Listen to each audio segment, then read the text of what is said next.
mbaka oromo kendo koro sani yana mondo adhi e kaunti ma Homa Bay atudra kod jafwa marwa mano Ali Abich oyawre Homa Bay uchiewe yo machalo nade ji ikre ne penj koso paro chalo nade ka intiere kaunti ma Homa Bay chal mar wach en mane lwasi mopogore opogore ma jopuonjre onego bed ni yudo e kinde mag ikore ne penj chal nade korka kori machiegni chenro mar mbaka oromo.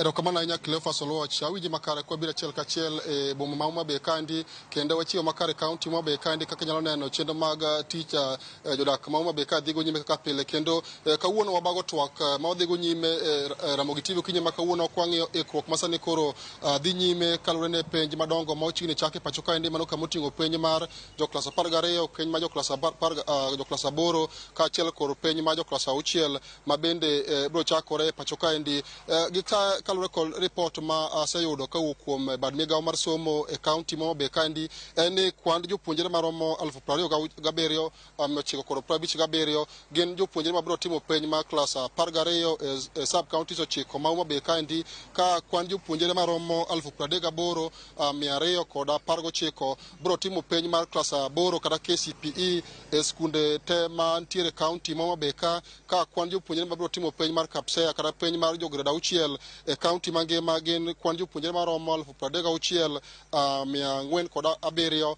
maduto te biro bedo katimo penj e centers maromo 334 mantiere kuonde chung'ute buche mopogore mantiere e kaunti ma Homa Bay kandi okinyi ma kawuono Cleophas an kod mor mar bedo kod jotelo mochung'ne riwruok mar kino ratiro mag jopuonje kaunti ma Homa Bay kandi ma gin modago kodgi mbaka mondo nyiswa ni to gin kaka jopuonj gineno ka Ikruok osebedo machalo nade e sekta mar somo kalure kod penj madongo ma idhi tim ma higa niendi kaachiel kod bende neno ni lwasi makare obedo ne jopuonjre kaachiel kod okenge oketi mowinjore ma biro neno ni jogo eko kata jopuonjre ma biro timo penj madongo ma higa niendi otimo penj maonge kod ng'ikruok moro amora e kaunti ma Homa Bay kandi achiel kachiel achako kod jagoro mar riwruok mar Kupete kaunti ma Homa Bay kandi ibiro chako gi nyingi ting'iswa ni kaka achiel kuom jogo eko motelo ne jopuonje kaunti kandi Ikruok chalo nade ne penj madongo ma higa niendi machiegni.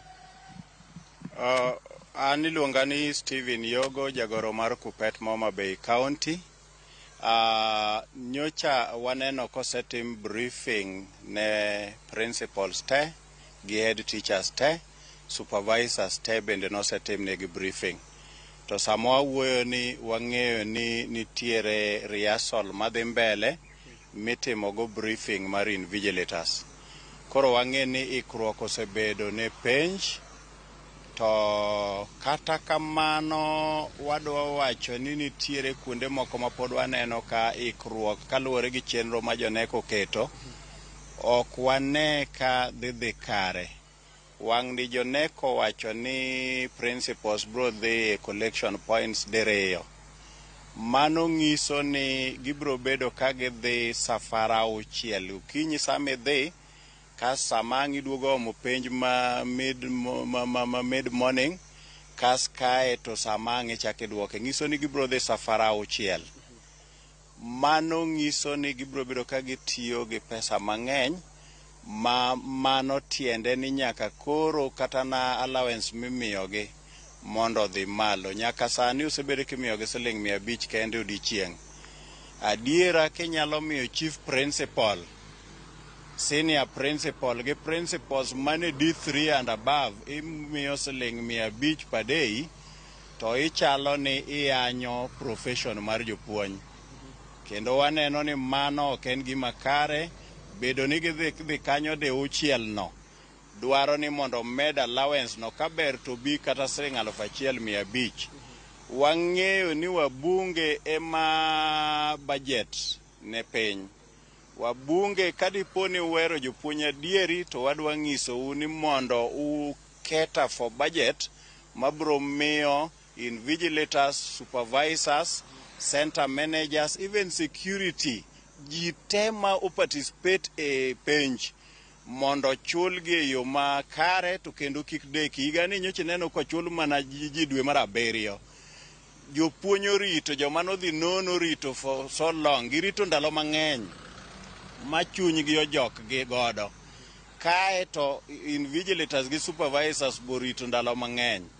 Wakwayo sirikal nolos budget manyangafu mondo chul jogi ma ka giti katika nono ni to ichulogi, ichako plan machielo. Sama ichulo jogi modeko ng'iso ni sirikal ok nigi ikruok makare, to ka ok kamano to ng'iso ni ok giketo pek e gimitimono. Koro waneno ni mano ok en gima kare. Jagoro kapok awe, wang'e ni Homa Bay County ka nitiere gwenge moko ma kaka sani wacho ni koth mar El Nino biro kaendi kendo obiro dhi nyime kod chwe gwenge ma pacho kaendi. To wang'e ni Homa Bay County ka nitie gwenge moko ma samano ka koth ochwe to bedo matek mondo penj ochop e skundegi. Mopogore kod mano wang'e ni nitiere chula mopogore Homa Bay County kaendi. Kaka achiel kuom jogo eko mabedo e buche miloso kaka ikruok mar penj dhi nyime. Bende no ka migawo mar somo kod kachiel kod migepe mamoko mag sirikal oseketo kenge makare mabiro neno kata ka koth ochwe to skunde ma samoro ok nyal chope ka seche ma koth chwe ma chuodho nitie penjo chopo e samo winjore ka achiel kod jopuonjre mantiere skunde mantiere islands ma Homa Bay kandi bende oboyudo penjo samo winjore mana kaka jopuonjre mamoko mantiere e kuonde motwo e county ka.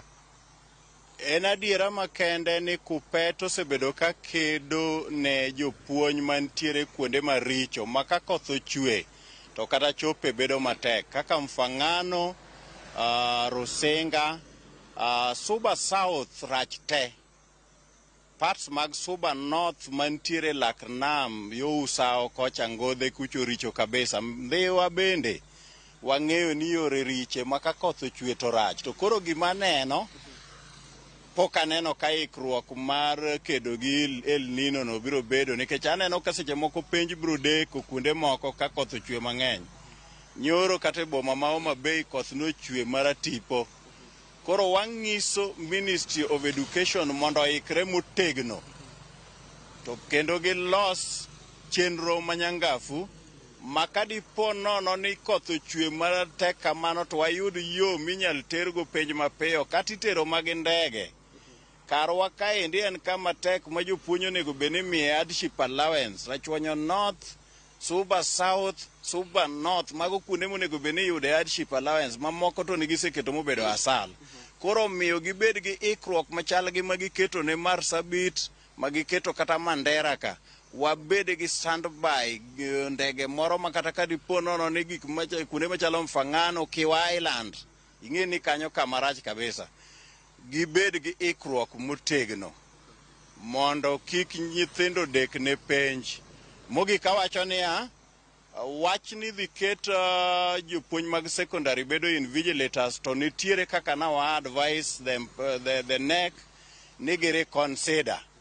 Iyudo ka ikawo supervisor tiketo ng'at moro kata mane C3 tikawo invigilator iketo ng'ama ne C4.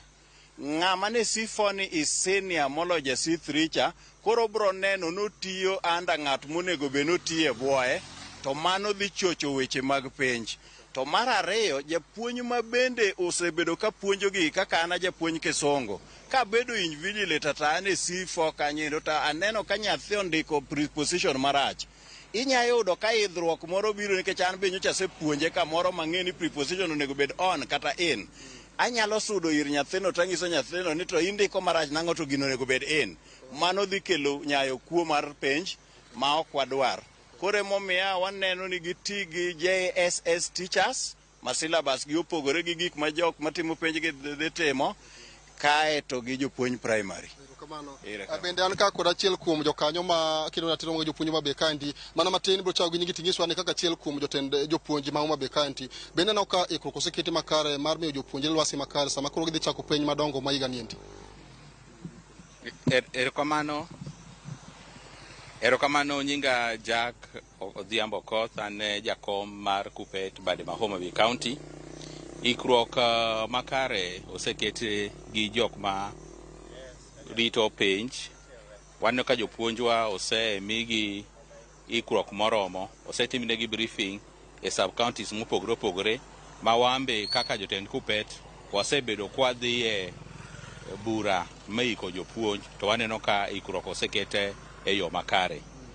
Gima wanyalo kwayo en mani koro jopuonj gi tim gimlongo ni gibed gi integrity sama gidhi rito penj ni, nikech society depend gi jok magole school ka.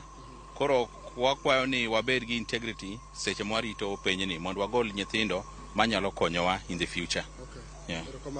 Cleophas Oluoch mano ne jotend jopuonj mag Kupete County ma Homa Bay kandi kenyo ka giwacho ni kaka jopuonj gineno ka ikruok oseket makare, kata kamano nitiere kuonde moko ma gidwa ni mondo migawo mar somo kete omedre denat mar neno ni jopuonjre mago anya to mago mawuok e islands mantiere Homa Bay kandi kod kuonde moko ma samoro chope nyalo bedo matek kanya to kalore kod koth madhi nyime gi chwe pacho kaendi mondo ket okenge makare mabiro neno ni jopuonjre ma kamago bende oyudo penjo sama owinjore mana kaka jopuonjre mamoko. Ka bende giwacho ni gin kaka jopuonj ok de gomb wang' ni mondo mi duol ma ochung'ne ndiko duol mochung'ne penj pacho ka ni nek ode kod pes jopuonj ma iketo ma rito penj kaka none higa mokalo ma giwacho ni jopuonj mano rito penj higa mokalo ne ochul mana dwe mar 7 higa ni ma giwacho ni ok en gima kare kalore kod tich mane jopuonj otimo higa mokalo ka gin gichung' ne penj madongo mano tim higa mokalo. Gisani abro we twak mondo dhigo nyime kaka wadhi nyime kod luwo weche manyien mamoko ma bende wan go e county ma Homa Bay kandi odiochieng' ma kawuono Cleophas.